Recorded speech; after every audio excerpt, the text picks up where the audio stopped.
Assalamualaikum dan salam hormat. Kita mulakan dengan laporan terkini. Portal Malaysia Now mendakwa ada kumpulan dalam kalangan pegawai undang-undang dan kehakiman sedang menggerakkan usaha untuk memastikan darjah kebesaran yang membawa gelaran Tan Sri kepada bekas Peguam Negara Tan Sri Tommy Thomas digugurkan. Laporan yang memetik sumber itu menyatakan gerakan untuk mencadangkan kepada Istana Negara sudah bermula melalui petisyen serta melalui satu ketetapan oleh Persatuan Perkhidmatan Kehakiman dan Undang-Undang atau JALSUA.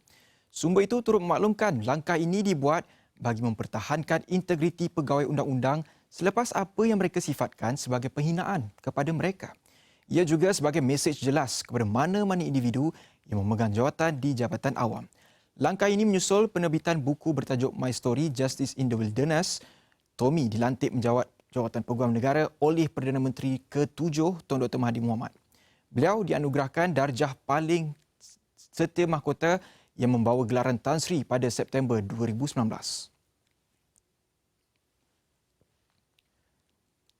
Tindakan Tun Dr. Mahathir Mohamad menyalahkan sepenuhnya Datuk Seri Anwar Ibrahim atas kejatuhan Pakatan Harapan adalah satu sangkaan jahat. Naib Presiden PKR Datuk Seri Dr. Syamsul Iskandar Mohamad Akin berkata, beliau hairan mengapa Dr. Mahathir seringkali tidak mengakui bahawa punca sebenar kejatuhan PH adalah kerana beliau letak jawatan pada Februari tahun lepas. Dan tindakan itu, dakwa Syamsul Iskandar lagi dilakukan tanpa sebarang perbincangan dengan pimpinan kanan PH.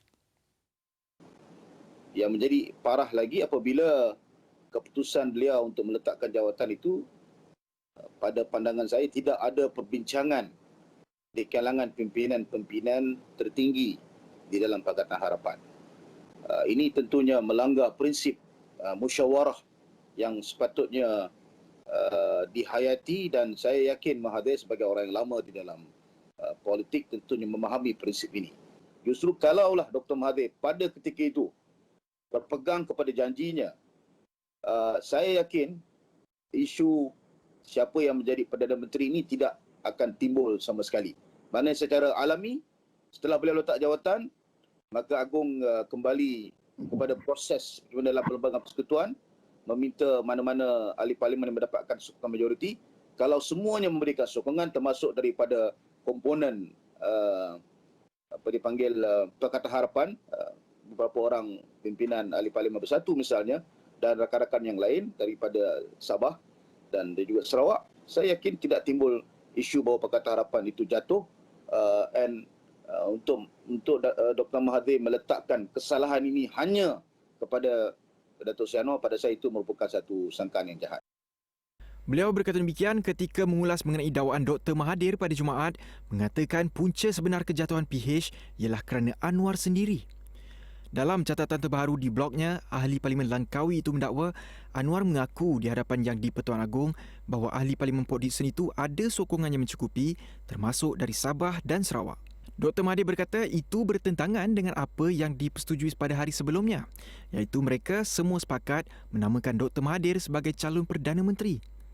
Mengulas lanjut, Syamsul Iskandar berkata perkara itu menjadi satu pengajaran buat PH dan gabungan politik akan datang untuk pertahankan muafakat yang dipersetujui. Justru apabila ini tidak berlaku dan ini semua disebabkan oleh Dr. Mahathir meletakkan jawatan, maka beliau menjadi punca kepada permasalahan ataupun konflik politik yang timbul di dalam Pakatan Harapan. Sebab itu pada saya kita tidak perlu menyalahkan orang lain dalam hal ini, walaupun ini merupakan sejarah, tetapi ianya sewajarnya menjadi satu panduan kepada gabungan-gabungan politik yang akan datang, bahawa apabila kita telah bermuafakat, maka kita sewajarnya mempertahankan muafakat itu. Kalau tidak, pada saya keadilan juga sebenarnya boleh memecahkan janji muafakat itu apabila selepas saja PRU14 yang menjadi pilihan untuk menjadi Perdana Menteri waktu itu, kalau dari segi persekutuan majoriti adalah Presiden keadilan pada ketika itu, iaitu Datuk Seri Dr. Wan Azizah. Tapi kerana kita muafakat, kita pegang